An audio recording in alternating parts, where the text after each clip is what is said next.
You ask Tiger to solve. This deals with linear equations with one unknown.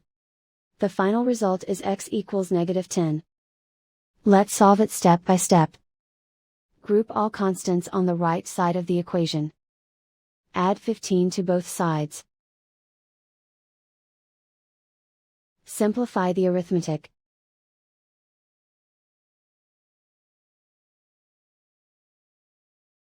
Isolate the x. Divide both sides by -3. Cancel out the negatives. Simplify the fraction. Move the negative sign from the denominator to the numerator. Find the greatest common factor of the numerator and denominator.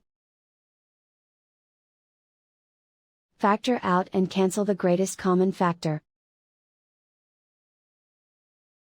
And so the final result is x equals -10.